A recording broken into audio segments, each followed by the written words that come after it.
నమస్తే, నేను మీ ఈశ్వర్. ఈ6 న్యూస్కి స్వాగతం. వార్తల్లోని ముఖ్య అంశాలు.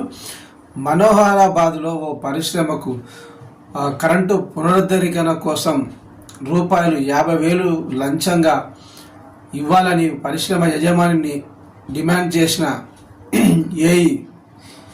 అయితే దీనికి యజమానులు 30,000కు ఒప్పందం కుదుర్చుకున్నారు.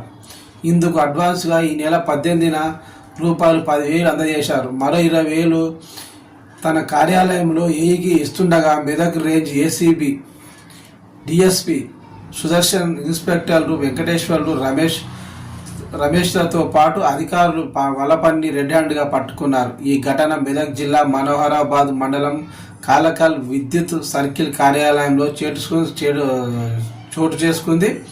ఏసీబీ అధికారులు తెలిపిన వివరాలు ఇలా ఉన్నాయి. మండలంలోని కాలకల్ విద్యుత్ కార్యాలయ circle assistant engineer AE Krishnamurthy ఇటీవల కలాకల్లో శివారులో నెలకొన్న లక్కీ ఇండస్ట్రీస్ పరిశ్రమకు కరెంటు సరఫరా కోసం ట్రాన్స్ఫారం ఏర్పాటు చేశారు.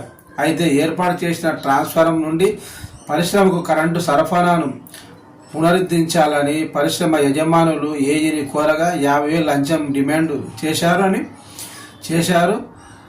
చేశారని తెలిపారు. అంతగా ఇచ్చుకోలేమని 30,000 యజమానుల నుండి ఏఈ బేరం కుదుర్చుకున్నారు. ఇందుకోసం ఈ నెల జనవరి 18న అడ్వాన్స్గా 10,000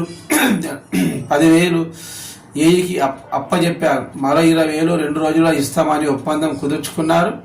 ఈ నెల 22న పునరుద్ధరణ ఒప్పందం ప్రకారం మంగళవారం తన కార్యాలయంలో ఏఈకి పరిశ్రమ యజమానులు ₹20,000 లంచం ఇస్తుండగా ఏసీబీ అధికారులు పట్టుకున్నట్లు తెలిపారు. ప్రస్తుతం ఏఈని అదుపులోకి తీసుకొని కార్యాలయంలో రికార్డులు కంప్యూటర్ రికార్డులు తనిఖీ నిర్వహిస్తూ విచారణ కొనసాగిస్తున్నారు.